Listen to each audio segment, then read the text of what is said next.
Right, welcome to a video guide through how to do a reflexive essay. The title of this is The Reflexive Journey of a Placement Student. Now, this whole presentation is about the path you have taken through your placement year to where you are now. So we start off with, when you first came to university in your first stage, what did you actually learn while you're here? Well, knowledge-wise, you learned a little bit about accounts, you learned a little bit about marketing, you also learned a little bit about developing skills, both personal, business and personal development planning. You learned about the external environment, and you learned about people and organisations. Remember, you watched video case studies and you had to evaluate how they relate to organisational life. Now, why have I identified that assessment above all the others? Well, I've done that because the videos would have shown you organisational life issues that you may have come across while you're on placement. You also started to consider what direction you wanted to take, and you started to develop skills and behaviours which one day you would help in placement. You then moved into your second year, where you started to consider, are you on the right path? And you also talked about what you were doing and whether you're sure about what you're doing. You probably had doubts and concerns about this, and you probably felt uneasy about it. You may not admit to it, but the fact is you probably had that. It's a normal course of life. Within this year, knowledge-wise, you learn about ethics, strategy and operations management. You also had the opportunity to specialise in HRM, or marketing, or finance enterprise. You also consider whether you should do a placement, and what a placement would give you.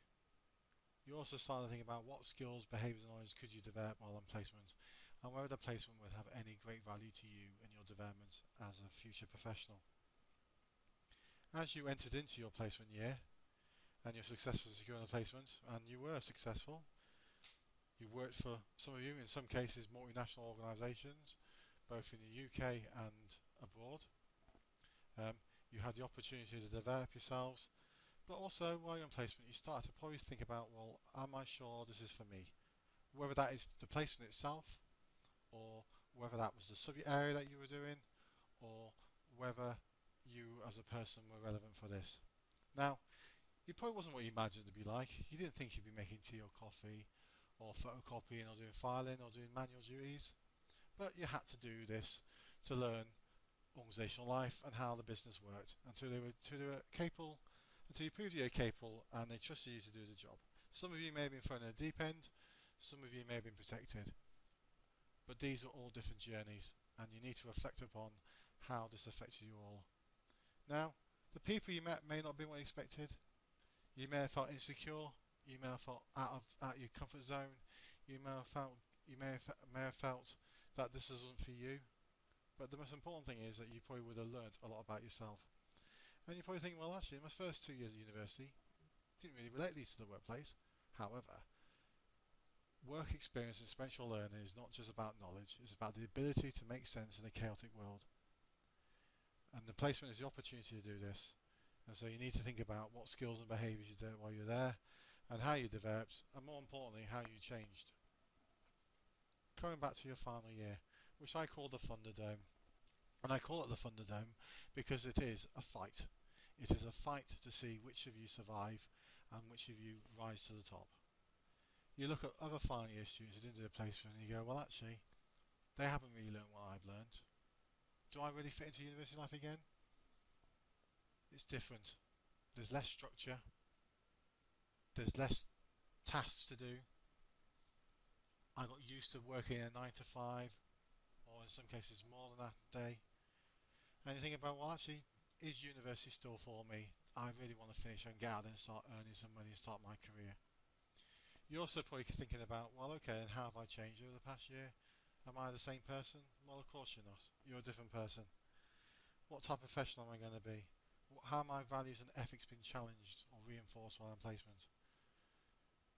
I've got not enough time to do what I'm doing, or sit there and think and reflect upon the things, who I was, who I'm becoming. So the reflexive essay gives you the opportunity to do this. Yes, you worked really hard on your project. Yes, your project's worth 70%. However, that was knowledge based about a particular issue. The 30% essay that you do will be about you and how you've developed and how you've grown. And it gives you opportunity to reflect upon your learning journey, to make sense of a chaotic, messy world, and to develop a critical thinking, reflective mindset which allows you to think about the knowledge that you have. You may forget about the knowledge that's pumped into you in lectures and workshops. However, if you can react, reflect and make sense of chaos, this will stay with you for a lot longer than you probably realise. Allowing you to enter into the promised land, where you've nearly finished your 4 years at university and you've learned a little about marketing or HRM or finance enterprise. And I say a little because you have only learned a little. It's only the beginning of your journey into the subject area. You'll learn more about the subject area that you specialised in when you start to work, and as more you work, more experience you get. However, you should be at the stage now where you're awakening to where you fit into this chaotic world of work, your promised land, your profession, and you will continue to flourish if you are reflective and reflexive. You now have the knowledge to talk about who you are and what I want to become. This is a very short and simple presentation about the path that you've taken. Now in your essay, you need to show us your journey to the promised land. Good luck.